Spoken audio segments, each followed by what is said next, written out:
Voilà. Alors, à Botaï, nous allons essayer de voir un petit enseignement sur Hanouka qui a déjà été un petit peu évoqué, mais on va essayer un petit peu de le développer avec l'orienter plutôt vers Hanouka. Il y a marqué dans la Gemara que lorsque s'est produit ce miracle de Hanouka, les Shana Abba, donc la prochaine année, Kevaoum Chachamim le Halel ou le Hoda'a. C'est l'année prochaine, les Chachamim l'ont fixé en tant que Halel ve Hoda'a. Donc il y a deux thèmes Hanouka, Halel et Hoda'a. Pas avoir marqué qu'il faut lire le Halel, qu'il faut chanter le Halel, ou qu'il faut être modé seulement. Il faut les deux, Halel et Hoda'a. Alors, avant tout, précisons. Les Shana Acheret, l'année d'après, Kevaoum le Halel ou le Hoda'a. Pourquoi l'année d'après? Pourquoi est-ce qu'ils n'ont pas fixé immédiatement? C'est produit un miracle. Ce miracle justifie de fixer un moment de fête. Bon, alors on le fixe tout de suite. Pourquoi est-ce qu'ils ont besoin d'attendre l'année prochaine, l'année d'après? Les Shana Acheret, Kevaoum le Halel ou le Hoda'a. Je ne sais pas qu'ils ont attendu une année pour le fixer. Pourquoi est-ce qu'ils ne l'ont pas fixé tout de suite? Il y a un enseignement important de Rabbi Yitzhak de Berditchov qui dit comme ça. Donc, Douchat Lévi dit que quand on célèbre une fête juive, il ne s'agit pas simplement de se mémoriser ou d'évoquer quelque chose. Et dans le temps, le temps du calendrier durant lequel se produisent les fêtes juives, le temps reproduit le moment où arrivent les événements du calendrier juif, se reproduit quelque chose, voilà, c'est nous qui traversons le temps, ou le temps en tout cas qui se reproduit à chaque fois, et lorsqu'on vit Hanouka, alors il y a quelque chose qui se reproduit, qui s'était produit à l'époque. Donc c'est pas qu'on est dans un jour classique avec une évocation particulière. Le jour change. Sha'asa nisim la'avotenu bayamim hahem, mais bazman hazeh. C'est-à-dire, ça veut dire en ce temps-là, c'est-à-dire c'est le moment que nous vivons qui est un moment qui génère quelque chose. Le moment se reproduit. Ce n'est pas simplement quelque chose qui s'est passé, bayamim mahem, mais bazman hazeh. Et c'est pour cette raison que la Shana Acheret, ça veut dire que les Chazal voulaient voir que le miracle de Hanouka n'était pas un événement ponctuel dans le temps. Parce que pour fixer une fête juive, ça ne suffit pas, c'est pas du tout se mémoriser quoi que ce soit. C'est pas ça les fêtes juives. Les fêtes juives, c'est revivre ce qui se reproduit. Ce qui s'est produit se reproduit, pas se revit, se reproduit. Donc il fallait attendre que les Shana Acheret, ça veut dire qu'avant de fixer, il fallait voir que cet événement se reproduit. Le temps génère une nouvelle fois ce qui s'est passé l'année précédente. Et c'est uniquement lorsque le temps génère quelque chose de nouveau qu'on peut dire, voilà, ça c'est une fête. Autrement dit, tant qu'on n'est pas du niveau de Chazal, on ne peut pas fixer des fêtes. On ne peut pas fixer des fêtes dans le calendrier. On peut fixer des fêtes, oui, mais des fêtes commémoratives, commémoratrices, mais ce n'est pas des fêtes juives. Les fêtes juives, c'est des fêtes où on revit, où se reproduit ce qui s'est passé. Et ça, il faut être Chazal. Ça, il faut être Chazal pour être capable de sentir la chose. C'est ça, Bazman Hazeh. Voilà pourquoi ils vont instituer. Alors, qu'est-ce qu'ils ont vu, Chazal, dans ce jour-là, qui se reproduit chaque année? Qu'est-ce qu'ils ont vu? C'est pour ça qu'ils ont besoin d'attendre Shana Acheret. Ce Shana Acheret, ils ont vu, ça se reproduit. Ça se reproduit. Donc, c'est une fête juive. On peut le fixer dans le calendrier. Si ça n'était pas reproduit, alors on aurait pu faire peut-être un événement qui nous pourrait permettre de nous mémoriser, mais c'est pas une fête. C'est pas une fête.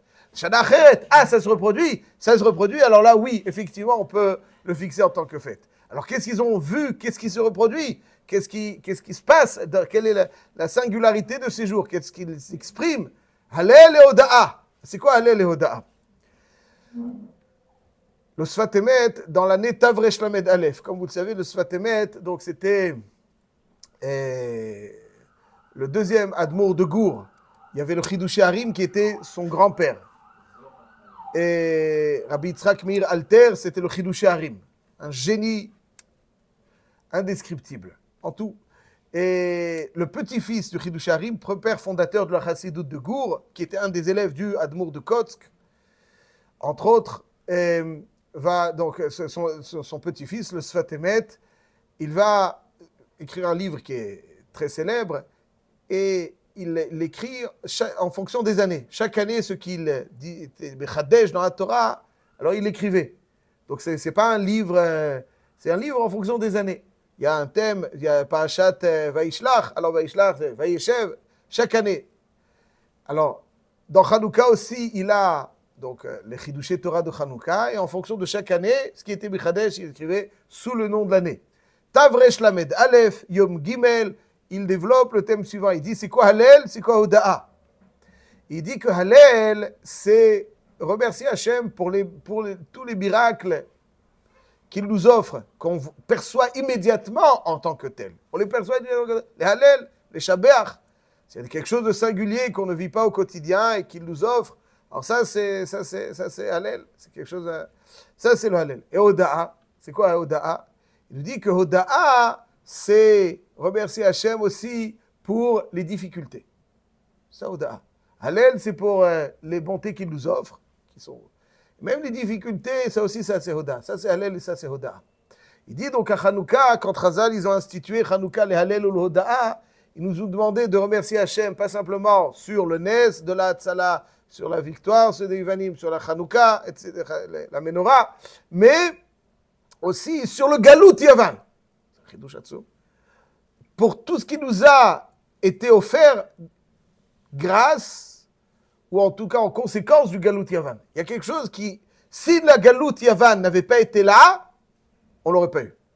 Et donc on a remercié Hachem au modé sur le Galut Yavan. Grâce au Galut Yavan, on a eu des choses qu'on n'aurait pas eu s'il n'y avait pas eu cette Galut. Ça c'est Hoda.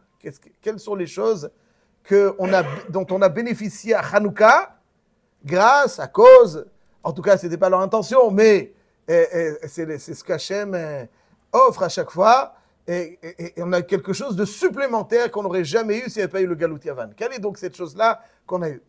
Alors il le développe un petit peu là-bas, mais j'aime bien citer un autre grand de la Chassidoute qui s'appelle Reb Tzadok HaKohen Milouvlin, qui aussi a beaucoup de livres, entre autres, un de ses livres les plus célèbres, c'est Pri Tzadik, dans Hanouka, Otzain. Donc c'est dans le livre sur Bereshit. Lui aussi, donc c'est pas selon les années, mais selon les Otiot, Hanouka, Otzain.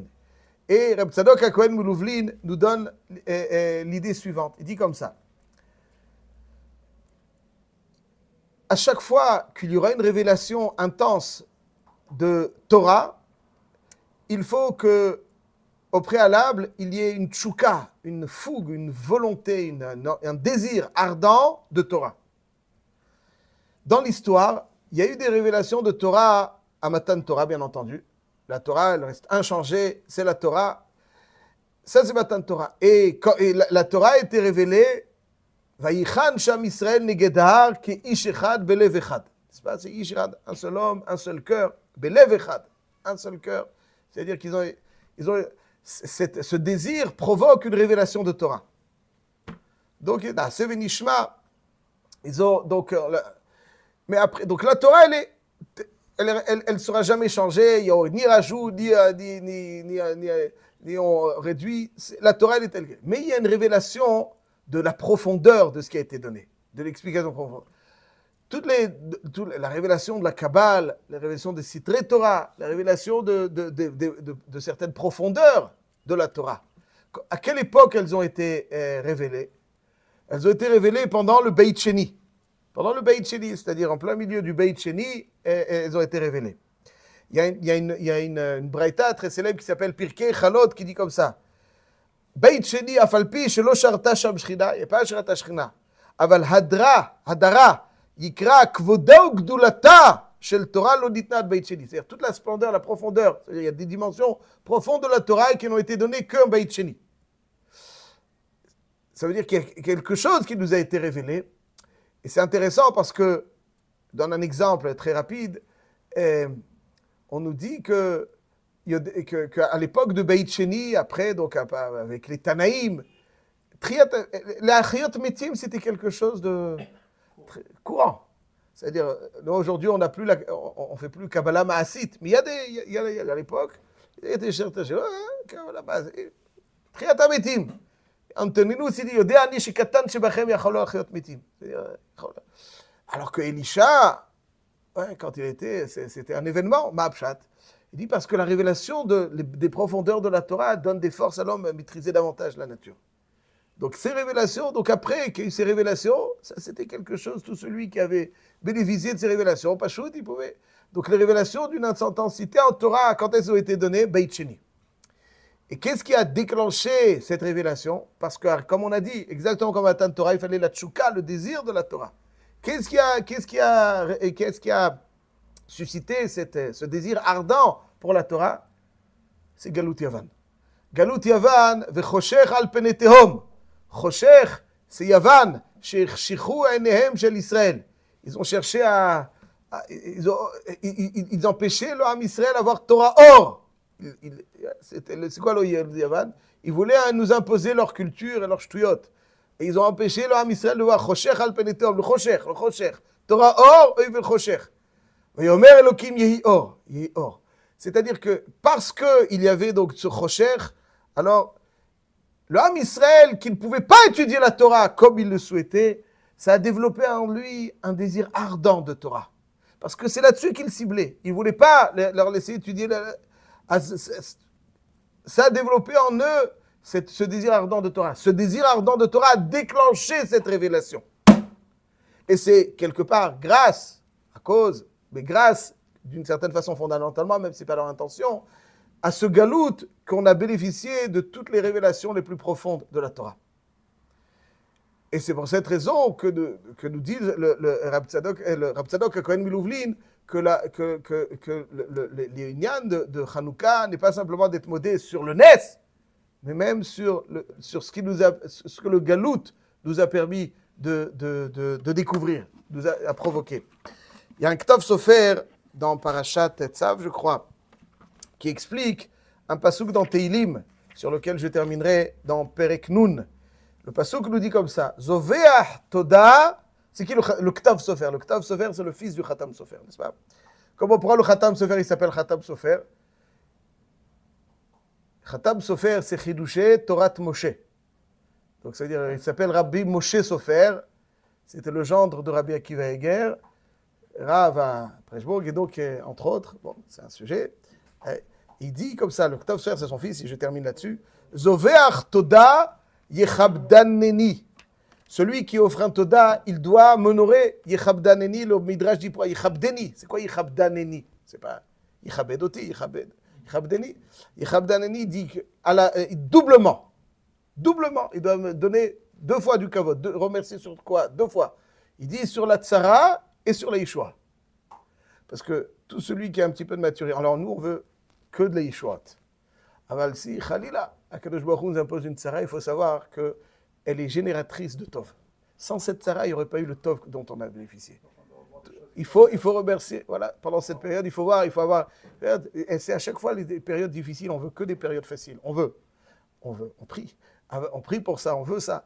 Mais si Khalila, Akadosh Baruch Hu nous envoie certaines, il faut savoir qu'après il y a une explosion de Torah, une explosion du Ham Israël, de révélation de Torah, exactement comme après toutes les périodes difficiles du Ham Israël, et pas les énumérer, après il y a quelque chose de nouveau, une nouvelle naissance.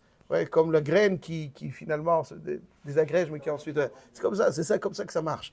Zover, Toda, Yichavni, Vesam, Derer, celui qui est Mechabed Hashem, qui est modé même sur la tzara, il trace le chemin, Ar'enu Beyesha Elohim. Elohim, c'est Midat Adin. Je lui montrerai, quand il m'a mis dans ça, Kadosh Baruch Hu, il te montre à quel point, même Elohim, même Midat Adin, c'est elle qui est génératrice de Yeshua. Menu Yivasha, Etzaril Yaakov, Menu Yivasha, ça c'est Hallel et Oda'a. Quand on m'a mis que même les périodes difficiles, finalement, elles sont génératrices de Tov, à ça, Kadosh Baruch Hu nous offre toutes les Yeshuot, et Bezrat Hashem, qu'on vise pas, mais quand on va, il faut savoir que Hazak Obaou. C'est quoi?